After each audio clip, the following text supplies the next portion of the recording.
They don't want to go away too early. Well, we'll see. Their own bus is picking them up, okay? Okay. And what they found here is a site of immense antiquity with a history stretching back 6,000 years. There's layer upon layer of history at this site, and in that 6,000 years there's at least 10 separate cultural periods when different groups of people came through and used the site for different purposes at different times. And 6,000 years ago, an amazing new technology came in from Europe, a revolution that absolutely changed everything, and that was called farming.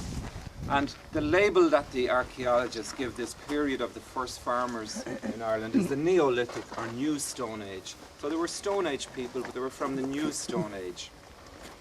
And generally when you get a site like this that is, as I say, of immense antiquity, it's almost all in prehistory. There's very little written down about the site because it all happened before the invention of writing. And you're relying on things like the evidence that they left behind, things like arrowheads, bits of flint, bits of pottery. And as the pottery gets more sophisticated, you know you're moving forward in time. So this is the type of evidence that the archaeologists find here. But the fourth wave of Stone Age Neolithic people who came through left this behind them as evidence. And that is the largest passage tomb that's ever been built. And the reason it's called a passage tomb, this is another one right here, it's just got no lid on it. As you see, there's a narrow passage right down the middle of it, and people were found buried in them. So to take this for example, it weighs 250,000 tons, it's totally man-made, it dates from 3,300 BC, so that makes it 5,300 years old. Or another way of looking at it, 500 years older than the oldest pyramids in Egypt, 1,000 years older than Stonehenge in Wiltshire in the UK. So the people that built it were farmers, but they were also a sophisticated society. They were architects, they were engineers, they were stonemasons, they were artists, they were astronomers.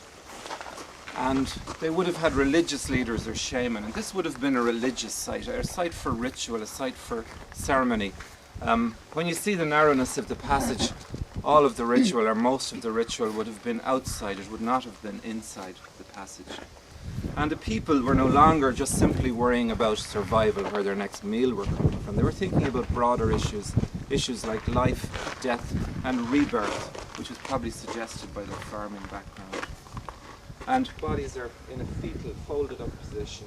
Those that can be identified seem to be largely female, some children, and one double burial, which is interesting. Two men aged about 30 buried together with what seems to be a gaming set. And I should mention here, all these little satellites have one passage, and in Newgrange the main mound has one passage, but this big mound has two. There's one facing due west right here, and back to back with it another facing due east. And they're lined up here with the equinoxes, or the quarter years. So it's thought that the sun can shine into the eastern passage around the 21st of March and set later that day, shining into the western passage. And a similar thing is repeated in September, around 21st of September for the autumnal equinox. However, it's not as accurately lined up with Newgrange. It seems to be a few degrees out.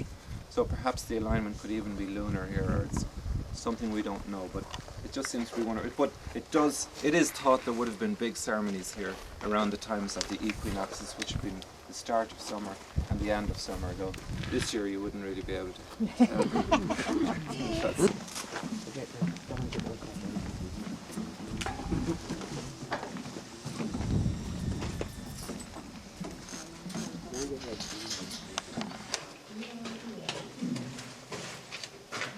That's the old passage you're looking at right there. That is the one.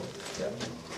That's the old passage. So it's 1.2 meters across, almost 5 feet, heavily decorated. And one of the issues about the basin is it's hard to figure how it got there because it seems to be wider than the passages, unless it was put there first, then the chamber built around it, then the cairn of stones, and then the mound around that. In the chamber, cremated remains of 100 people. In Newgrange it's about 4 or 5, here it's about 100. And they were found in layers around the side at the back, some in the basin, but there had been some disturbance. These do not meet in the middle. There's a gap here of 10 feet because they were not digging a tunnel, they were building 2 separate chambers. Also, just interesting enough, we didn't know these passages were here. They were found in 1967 and 1968. So